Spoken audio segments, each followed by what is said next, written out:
Now let's move on to Bayelsa State, where a new eco sanctuary and digital street naming project is giving residents a reason to believe in a greener and better organized future. This is why Ayama Ijo community is planting more than trees. It is planting hope. Joseph Kunde has the details. In Ayama Ijo, and the excitement is visible. Faces lightened up, voices getting louder as elders, youths and women gather, united by a shared dream of protecting their land and securing the future.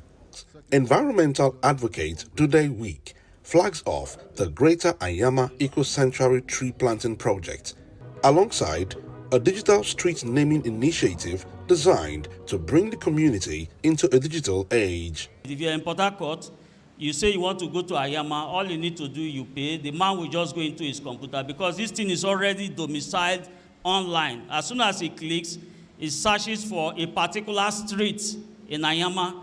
It searches that name till it captures it. The man, the boat driver, does not need to ask questions. He only navigates directly to Ayama. On the larger scale, is to encourage communities to key into the global advocacy of environmental regeneration and tree planting. So it's a beginning. I am very sure from all the speakers that look, today is tree planting, but also tree nurturing is important. The project aligns Ayama with global climate action, while the digital street naming sets to improve navigation, planning, and development. My dream for Ayama is a well-planned suburban that is digitally compliant. The Ayama of my dream is where you will come here and you are connected to Wi-Fi automatically. The Ayama I see here is where there is discipline and there is comportment. It's a sanctuary for people. What the government is doing is preparing for the future. It's purifying the air for the future. It's working hard so that in future we have cleaner and greener energy. The importance and the gains thereof are everywhere for everyone to see. Beyond restoring the ecosystem, the Eco Sanctuary is expected to boost food security and create long-term economic value. From the soil to the streets, Ayama Ijo is embracing a new path where environmental responsibility meets digital innovation.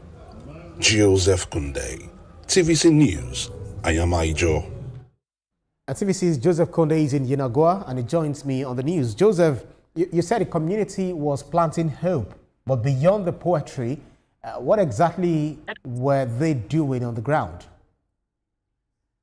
Basically, Shatima, you look at the fact that Bayelsa is a very particularly a peculiar state when it comes to dealing with environmental degradation, and of course, those communities that is by the riverbanks, particularly the Atlantic Ocean, they tend to be threatened by it because most of them are being overtaken already by the rivers or by the waters. So what they are doing is taking as many stones to be killing the birds as much as they can, in the sense that by the time they can plant these economic and environmental trees, they tend to secure a long-term a project for their communities in terms of against the climate change as the big picture may see. Because when these trees now begins to grow up and everything, you now begin to experience that they'll be having a new lease of life around that area that they are in Ayama. Then secondly, what it does ordinarily is the fact that if you now have to plant these trees, economic trees and all, you can opt to make some money out of it in the venture run. Instead of felling of trees that is being seen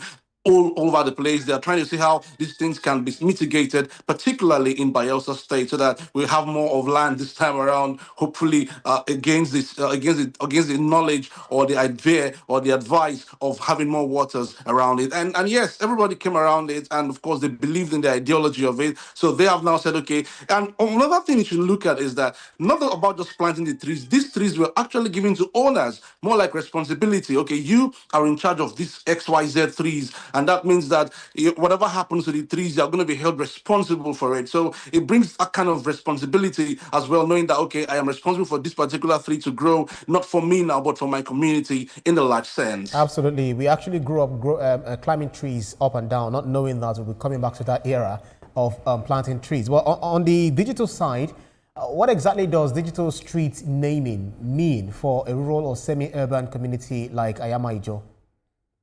It means that they are looking for exposure. They want to be identified with the world in quote now. Because if you are traveling to that part of the world and you need a particular thing or two, if you are looking on the map, you may not be able to see it. But now when they are able to geospatialize it, and of course looking at the geographic system of it as well, it gives them that opportunity to say, okay, I'm looking for a hospital and there's an emergency here and probably I need XYZ. They could easily pick up their phone and then get those things coming through for them. So aside the fact that it's exposing the community to the other world, it is also giving them the opportunity to have quick responses to emergencies and every other thing else that comes. And then when you look at the fact that they are an emerging community in the world now, it means that there are things that they would want people to see. So you can be coming from Port Harcourt and you'll be coming straight to Ayama instead of you coming to Yenagoa before you now have to go to those areas. It makes a whole lot of sense in looking at that angle. And then one other thing you also look at is that some of the communities that we have in Bayelsa, they are not named, they are not known. So it makes it difficult for people to actually locate, or identify where they are going to.